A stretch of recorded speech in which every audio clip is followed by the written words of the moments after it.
What's going on, digital world? Welcome to another episode of the Web Buzz Podcast, joined by always, just going to stick to it. I like it. The Google Nader himself, Mr. Roger Valdez. What's going on, buddy? How's your day going so far?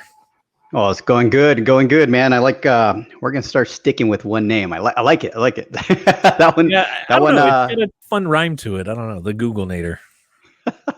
It's all good. Love it. But feeling good, man. Just getting my day started over here on my side of the world. But yeah, it's sunny outside. I'm feeling good. Go for it. Speaking of getting your day started, did you get your trash out? I just noticed the trash truck pulled up behind you. Yes, I did. It's a fun joke in our house on trash day. I never remember that it's coming in the morning. I get up, I'm doing my thing, and then it's like week in and week out, you see Shawn bolt out of the house to try to get the trash cans to the street. Oh man, if I don't do it the night before, if I don't put it out there, it's not going to happen, right? So that's basically what I did this time around. I made sure it was outside. But yeah, that's a little bit of a routine that I got going on. But for your information, I know you're worried about it. Yes, I put it out there. Sure, in case you needed to, run out real quick, I'd cover you for a few minutes. But nice, all good. We're good. All right. So today on the Web Buzz Podcast, those that are joining live, don't hesitate to throw it in the comments. Let us know you are here. Let us know you're hanging out with us. We love to know who is on.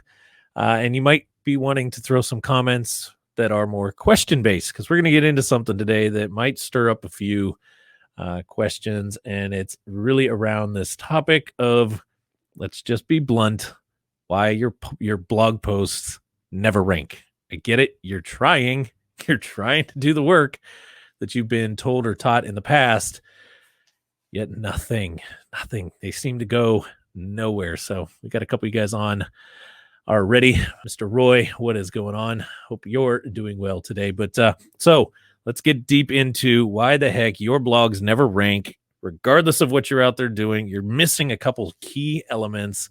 We're going to cover what those are. But first, I got to throw it out there, Roger. You tell me,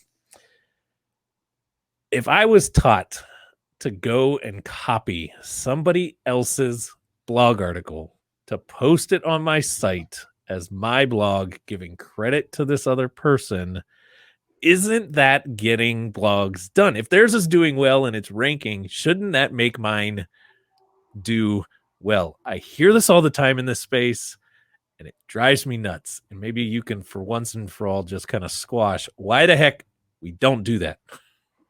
All right. So we're going to be the myth busters here, or yes, just the reality. No, there just ain't no the reality. There is no myth. So just the reality of the situation. So great question, by the way. We get this a lot. We see it a lot. And just for those of you that might be thinking about doing this method or are currently doing it on your website, there's a couple things you should know. So number one is there is a such thing as duplicate content, right? Duplicate content means you going out, copying someone's blog post, let's just call it a blog post, and put it on your website, even if you give them credit, right? Keeps you safe from that person maybe wanting to come back to you and kind of do some kind of sue you for whatever, for infringement of content or whatever. So that's what keeps you safe. But for this podcast and for what we talk about, digital marketing, getting your word out there about your brand or your product or whatnot, this doesn't do much. And this is what I mean by that. Number one, we'll talk about why it might not be ranking, is because there is a big discussion out on the internet about duplicate content. Do you get dinged for it? Meaning, do you get put into it like a sandbox and you can no longer rank? Or is it just that Google just doesn't rank that piece of content and because there's already something similar to it out there on the internet? So our position on it, I mean, there's so much data behind both sides. So the best thing that I can give you is what Google does do when we've seen this happen is that should not be an SEO strategy, meaning that should not be your strategy to try to rank on Google, right? That should not. If you're doing that to put content on your website to just give information for your existing clients, or maybe some clients that you're going to send to your website and you don't have time to write it and you just want it to live there, but you're not going to be worried about looking to see if it's ranking, then great, go ahead and do it, right? But it's not going to rank because Google, what it does, it actually indexes that older piece of content or the first piece of content that was written. And if you copy and paste that and they scan your website and they see, I already have this in my index, why would I try to outrank this other person, right? That already has been there for a long time and probably has a lot of authority and trust. So we're going to leave them up there. So that's the big kind of question that we get. Is like, why is it not working if I just copy and paste? So we absolutely would not recommend it. Obviously, we're a digital agency, SEO company, so we're obviously wanting your blogs to rank. So we don't recommend that. We recommend that you get a little bit more unique with your content. And today, we're actually going to break down a couple steps on how you can do that.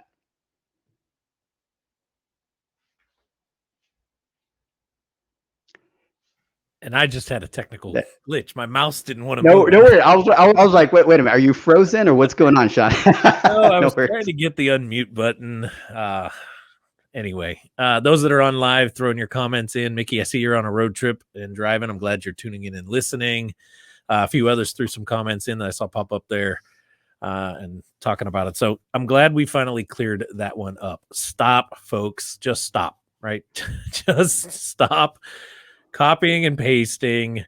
There's a far better way to do it, and we're going to get into it. So let's go deep here.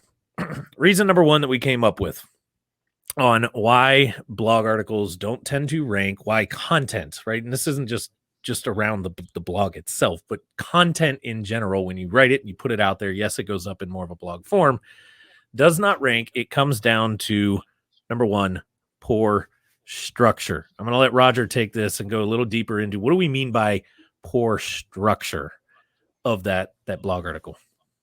Yeah, absolutely. So when we talk about poor structure, think about when you were back in school, whether high school or college or whatnot, and you're writing a research paper, right? You don't just get information and just slap it on a paper and turn it in. You're probably going to get a very bad grade. Well, guess what? In this case, in digital marketing and SEO, our teacher is Google. They're grading us. They're trying to see, they're looking at a lot of different aspects of your content. One of them being your content structure. So what I mean by content structure is when you write your blog post, make sure you're doing an outline.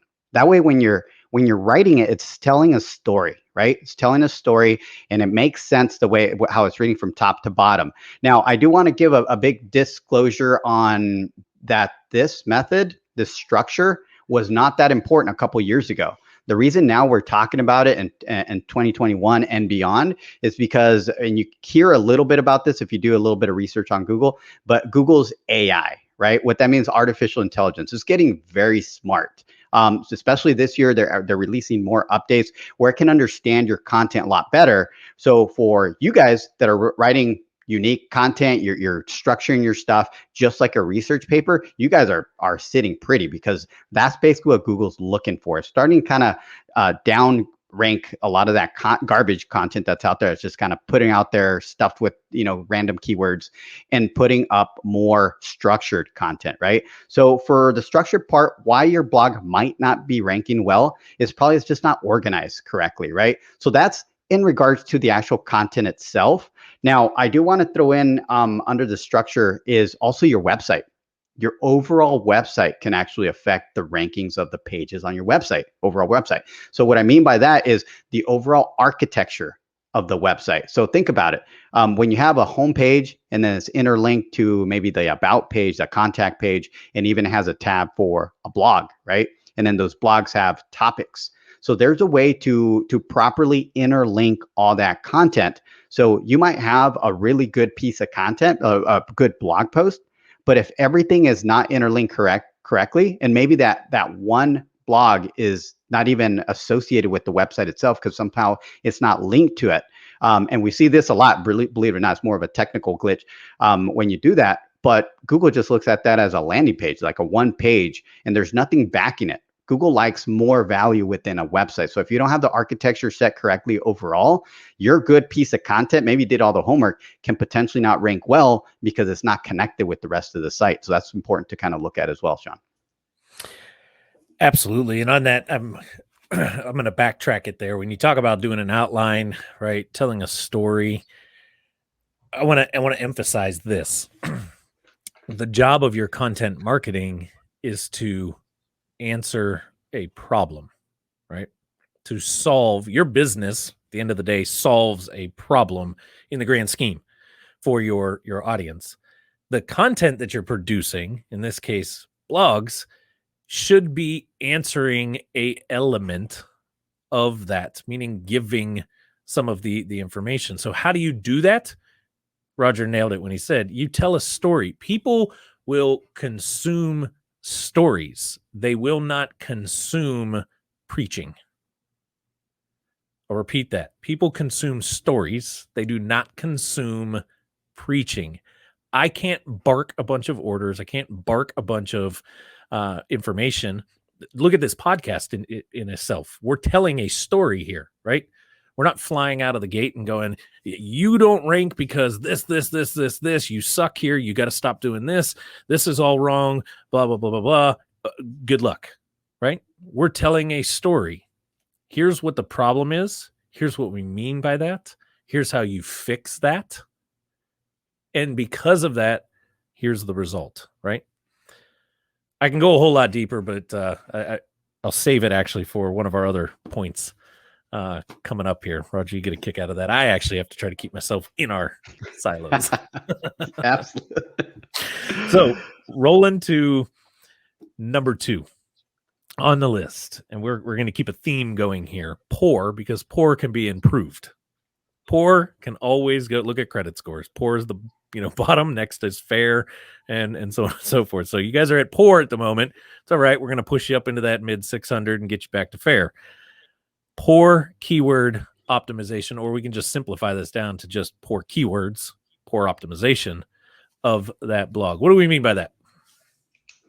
Yeah, absolutely. So when we talk about poor optimization, poor keyword research for that particular topic or blog that you're writing, is you are essentially wrote a piece of content, and that's great, especially if you wrote it uniquely. Or like basically it's coming from you. You kind of wanted to write about a topic, you wrote it all out, but there is something that can potentially affect your blog quite a bit, actually. So what you want to do is, it's great that you're writing it out of your kind of experience and kind of like your background, and maybe some examples that you give on why you're talking about this topic the way you are. But you also have to satisfy a second piece here, and the second piece is Google, right? So you need to do a little bit of keyword research to see what kind of keywords around this topic I need to add to this content so Google knows what I'm talking about. And even further, what keywords around this topic is Google awarding on the top rankings, right, around this topic? And there's an easy way to do that, actually. So say we're writing about, let's just use, I don't know, foreclosure in real estate, right? And you're writing a foreclosure topic blog post. Well, there's a ton of different ways you can take that blog, right? So it depends, are you going through a foreclosure? Do you want to know what the foreclosure steps are in the city? Do you, there's so many different directions. What you need to do is come up with, or actually take the main topic that you came up with, right? The title that you came up with, pop it into Google, a Google search, and let it run. And what you're going to do, you're going to look at page 1, and you need to focus on the first 3 what I call organic results, because what you're going to get is all the ads on the top, then probably maybe a map there with the map results, but then you get the organic results. You want to focus on the organic results. You want to look at the first 3. You want to read that content. You want to look through that. And then not only that, you want to kind of get ideas of how you're going to structure. We already kind of looked at the structure. That's going to give you a good indication on what type of structure Google likes for this particular keyword. But not only that, you'll be able to go to the bottom of that search result, and there's going to be additional words down there. All the words that are down there are related to this particular search, which you should actually put that on a spreadsheet. Once you put down a spreadsheet, then you can kind of sprinkle those throughout your content that you're writing. Number 2 tip would be, if you look at each result on page 1, you get the title. Obviously, you get the title of kind of that search, if you guys notice, and that gives you a little bit of a snippet of what that blog is about. It's short. It's maybe 2-3 sentences. Well, what Google does, it actually bolds keywords that are popular around that topic. That's another way to start extracting some ideas of keywords that you can use for your content. And there's other tools that you can obviously use here. I'm doing it very 101, right? Just what is the simplest way to kind of kick off and do this. So those are the two things that I'm gonna give you. You make a list of these keywords, you take out all the duplicates, and you take the ones that are absolutely not related to your content. Sometimes Google gives some random ones because people are randomly putting into Google, but for you, it might not make sense for that content. So you do have to be careful. And then you sprinkle those keywords throughout the content. Keywords are actually more powerful when they're in your titles of your content as well. So keep in mind, a title, is the main title on the top and all the subtitles, right? That for each paragraph or whatnot, those are the titles I'm talking about. That's where I would recommend that you put these keywords in. You kind of work them into those those titles, and that's how you're going to get the most bang for your buck. But go ahead, Shawn. So you talk about doing, right, taking a look, throw the keyword in, take a look at what Google's already awarding. I want to it's slightly backtracking here to the structure. Is it okay? We just nailed down it is not okay to copy paste, but is it okay to look at the formatting, the way that other person's blog looks, feels, the way they've laid it out, and how they've used some keywords in there to then do a better structure and a better optimization on my own? Absolutely. The answer is absolutely yes. And that's look at it once again, taking you back to the example of when we first started the structure conversation about, well, think about a research paper in school when you were in high school and college, right? Well, a teacher can't just give you a top and say, write it. No, they got to give you whatever the structure that they want and give you examples so you can start. Well, Google literally tells us, on those search results, it's that teacher telling you, this is how I want my content. Your job is to take those ideas and make them better, get that A+, right? What can I do? What we do, I'll give you a little bit of a inside tip is I usually take, that's where I get my initial ideas for content. And then what I do, I don't just look at one blog post. I will take all 3 or all 10, sometimes all 10 that are in the page 1 of Google. I will take every single title that's in that content. I will end up with like 30, 40, sometimes 50 titles on a spreadsheet. And then I start creating my outline out of the best titles that fit my content, right? Or the blog post I want to write. I just nailed every single title that Google wants me to use or that it likes and it's currently awarding for page 1. And then I fill in the blank for the paragraphs underneath those titles. That's how I make the content unique. Great tip. Matter of fact, I got something on that one.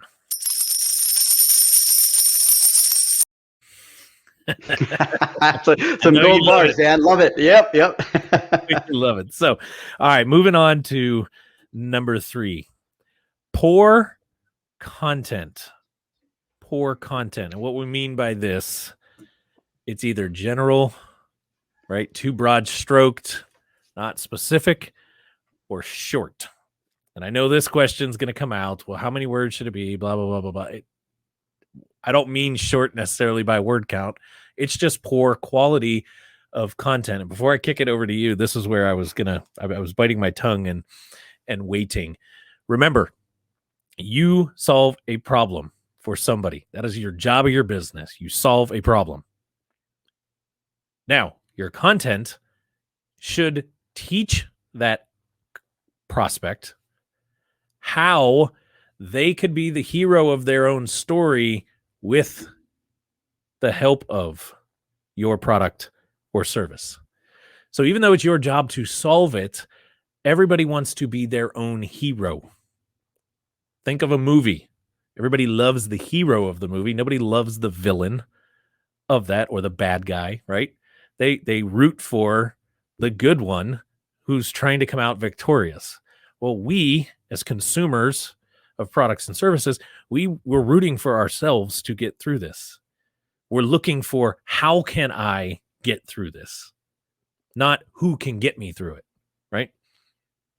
So the job of the content, this is why we say it's poor from a quality standpoint or poor from a length, because you don't give enough. You don't tell enough, or you've got it so self-centered around all the highlights and rah-rahs of your business, and you've left out the most important individual that matters the most in the content, and that is the prospect, the person that you're actually talking to. So go ahead and take it a little deeper on that, what we mean by content and short quality, all this stuff being poor.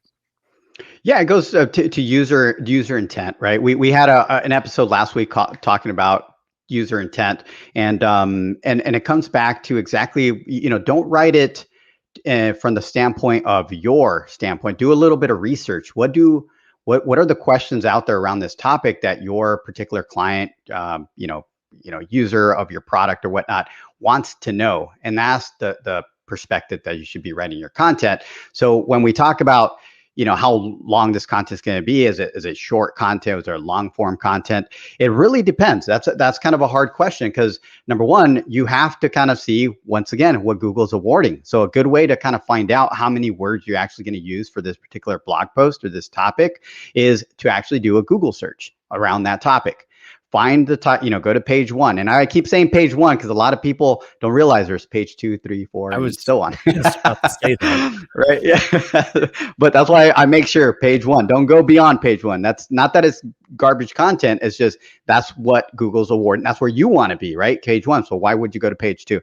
So we focus on page 1, and I always talk about the top 3 positions, because the top 3 positions are the ones in SEO that get the most clicks, right? So that's probably the ones Google is really, really liking in regards to content. So you can go to the top 3 first.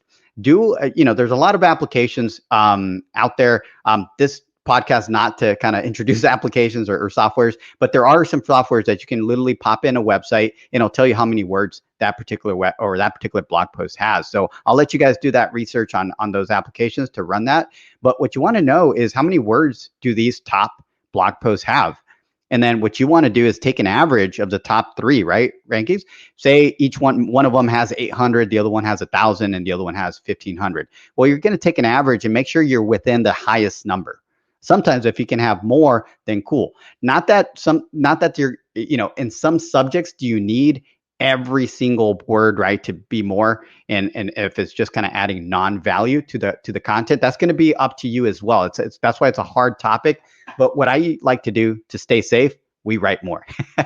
And we find there's always a way to add more value to that topic around content. So if someone has 800 words, 1,000 words, 1,500 words, and they're in top 3, right? They're all those top 3 rankings, and you come out and you put a solid, maybe 1 paragraph. Unfortunately, I can probably tell you the stats, you're not going to do well, even though it's solid, right? You got all your information. It's just, in Google's eyes, it's not enough information. It's not enough explanation. You probably gave all the important points, kind of like a bulletized points, and that's it. But they want you to break it down, right? Break it down. Once again, tell a story of what this is all about. Add some examples. And that's one of the things that I had in my notes around this. Like, how can you actually, if you knock this out in a couple paragraphs and your competition already has more words, and you're like, man, I don't know what else to write. It's actually very simple. You can start with stats. Look up some stats around the product, the service, whatever, and how you can add that to your content. You can add testimonials. If you're in that space and you've you're writing this blog because you have experience around this service, this technique, or whatever it is, then, do a testimonial. Like, hey, I helped this person. This is how it worked out. And then case studies. Case studies are awesome because you're proving that you're the expert around that topic, and this is how you put it into play. Absolutely. I was just trying to reply to some comments that came in. Folks, we are live right now. We go live every Wednesday, 4 p.m. I saw this comment that came in that said, wish I caught this live. We're still live. You got a question? Throw it in the comment box. You haven't said hi to us? Let us know that you're here. So I couldn't agree more when it comes to I think if I had to say, of the 4 that we have, and I know we got one more to get into, but of the 4 that we wrote down, if I had to say one of them is probably the most overlooked one, and it's probably because of that the biggest reason, it is that one that we just talked about right there. Content not being the right content, not being long enough, not having enough to it. You could have a good structure. You could have a really good structured website. I know a lot of our clients feel that way, right? We've set them up for success out of the gate with that end of things. they could do some keyword element to it, but at the end of the day, if the content's just missing the mark because you didn't put enough energy into it, it's like Roger said, you come out with a really solid 1-paragraph piece, it's not going to do well, right? So something really, really important to pay attention to. So to wrap us up here, number 4, and there could be a lot more, but we wanted to keep this to 4 kind of the common points, and that is poor content from a value standpoint, meaning it has very little value. Don't confuse this one with number 3, where we said poor content, it was just too general or too short. We're talking value now, and I know there's a number of ways that we can add value. I talk a lot about this with our clients. You guys see the little ticker rolling across the bottom of the screen, our 7-step mini video series, getting your website to the ultimate level of doing more for your business. Roger and I talk a lot about this one in there. It actually becomes part of the 7 steps. How do we get eyeballs converted into doing something? And that's where this ends up in the blog side, is we just kind of leave the person hanging. Before I kick it over to you, Roger, to talk about like, what do we do? How do we add value to the blog? I want to throw out my typical dating analogy. It'd be like you hung out with this individual all night long. You got to know them. You're excited. You want to see them more. They probably want to see you more. Everybody's feeling it, right? It's all happy. And then you just kind of like shake their hand and say, okay, I'll see you later. And you leave. And you never exchange a phone number. You never ask for any information from them. You never set up another time to see this person. And then you get pissed because it never went anywhere. That's what we mean by poor value in that blog. So why don't you break that down a little bit deeper? What are the things that we do that bring value to that final element? Yeah, absolutely. So this is actually, even though it's number 4, it's very important, because you can, like to Shawn's point, you can literally nail the first top 3 items that we talked about, and you start doing very well. Even on your rankings, if you followed kind of these 3 steps, and your blog post doing very well. But if you don't nail number 4, your blog post can go from hero to 0. What I mean by that, it can go from ranking very well to ranking very low. And this is how it happens. So the value, when you write down, you basically have a good structure. You have good keyword optimization. You have awesome content, right? The length is good. The stuff is just awesome, right? Well, Google starts looking at you as an authority. It starts liking what you have. It starts ranking you a little higher. Let's do the scenario. You actually start moving the needle up, right? But that's all you have. That's where it ends, right?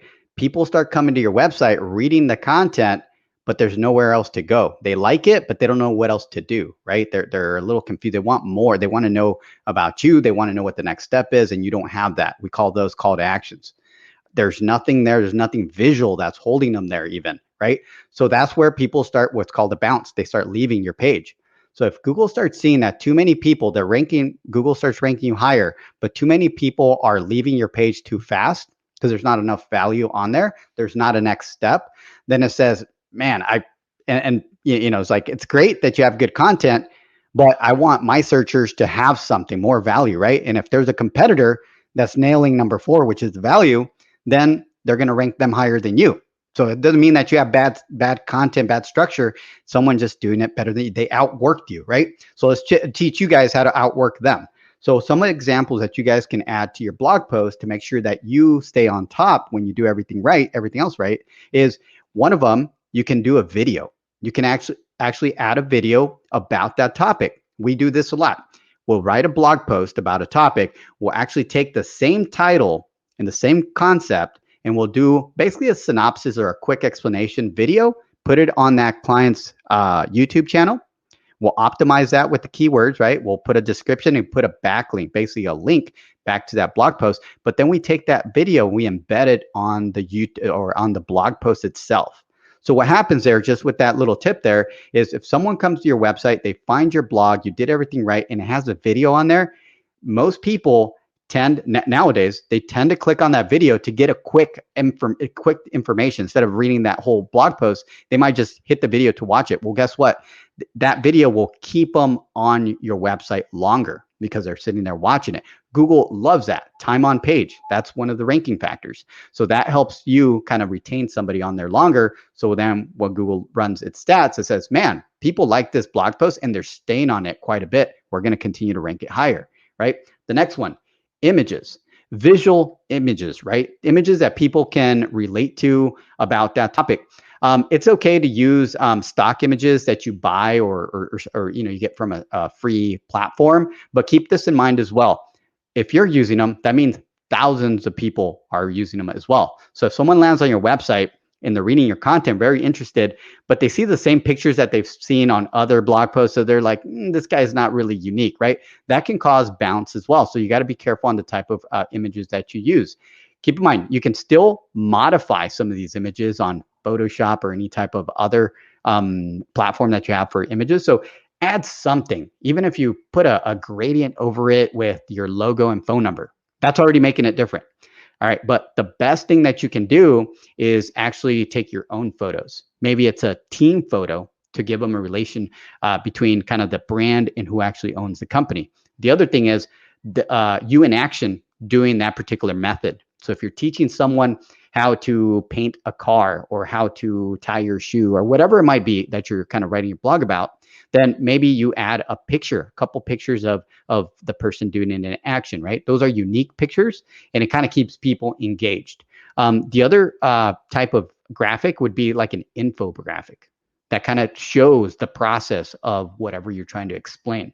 So around images, that's a really good one. And then the one of the things that I like to do, and we kind of do this quite a bit with our clients, is what's called lead magnets.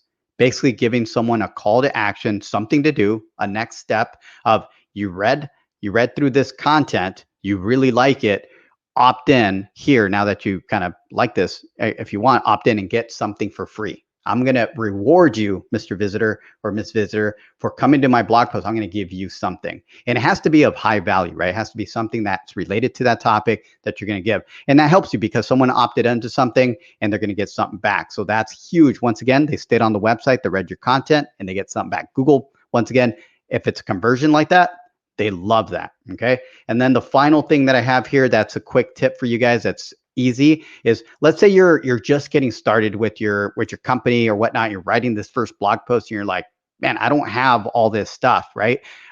You can absolutely use resources, outside resources, right? So if you're writing a piece of content, think about your when you cite your content from a research paper. Same type of thing. If you got some information from stats from somewhere, or maybe someone can take advantage of other offices that they should be getting a hold of. For example, if you're writing a foreclosure blog post and you're talking about the foreclosure process in San Diego, California, for example, you might want to put some government links, external links that are linking to valuable resources. So now you become a value and a resource to that reader, and you're giving them more information where they can go get additional kind of answers, right? What would be even better if you had other blog posts or other pages on your website to redirect them to. That'd be the ultimate. But if you don't and you're a beginner, then absolutely link to appropriate pages. Make sure they're authority pages. So don't be linking to another blogger that's just random. In this case, for external links, I emphasize a lot.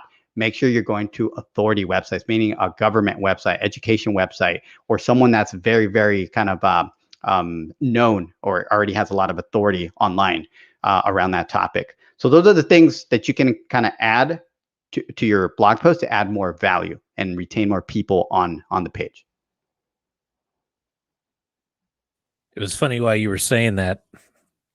Our value add was scrolling right across the bottom of the piece, right? We can only cover so much in a 30-40 minute podcast episode around a topic, and next week we'll be talking about something different. So what do? We created a mini series for free that you guys can go get, that is all of these topics that we talk about busted down into the exact 7-step blueprint that we take every one of our clients through to get them to see what and to achieve what we're breaking down here. So I know a lot of you guys were throwing comments in saying, hey, this episode's been great. I love this topic, all that kind of stuff. Go get access to the 7-step process. It'll break down every piece of this step by step by step, screenshots, tools, resource guides, the whole 9 yards that you need to get your website from blah to back to actually doing something for your business. So before we wrap up, Mr. Google Nader, anything you want to leave everybody with? Yeah, just to give kind of a last idea, last comment here to close things up, last final thoughts would be, if you guys have an active website and you already have content on it, and you might be thinking what we talked about here, why is it not ranking? What's going on? Don't feel like you got to go out there and rewrite all this content. What I would recommend is for you to go to your existing content, go through this podcast again, and see how you can take that existing content and make these adjustments. And the reason I say this, because your content, even though it might not be ranking well, is probably already indexed. So you don't have to wait for all that. Google already knows it's there. It's just like, it's mediocre. Well, this is your opportunity to go back, refresh that content. And Google loves that. You just refresh a piece of content that's existing, that can rank faster than you starting from scratch. So definitely do that. And as always, I'll close out. The best thing that you can do is get out there and take action, or else nothing's going to happen. So with that, I'll go ahead and leave you guys, and we'll see you. Actually, I'll see you next week. But go ahead, Shawn. Absolutely. So again, if you are getting some value out of this show, please do us a favor. Share it out to your fellow entrepreneurs, your fellow business owners, to pay it forward and help them get some value as well. If you're watching this or listening to this later on, since it was aired on the live stream, please take a second, hit that subscribe button, the rate button, the review button, whatever, depending on which platform you're on. It really helps us out, but it also, more importantly, it shows us that you guys are getting value out of this and gives Roger and I the fire to keep coming back every single week, dropping those gold bars that I know Roger loves to see kind of fly in the screen from time to time. So as I say, every single week, until next Wednesday, 4 p.m. Pacific, we'll see you back here live for another episode of the Web Buzz Podcast. Then, in the meantime, if you want some help, you want some guidance, you want questions answered, don't hesitate. Head over to topresultsconsulting.com. Book a time for us to just get on a call and see what you got going on and where you can make some adjustments and maybe how TRC can help you get there. So, as I say every week, till next time, here's to your success.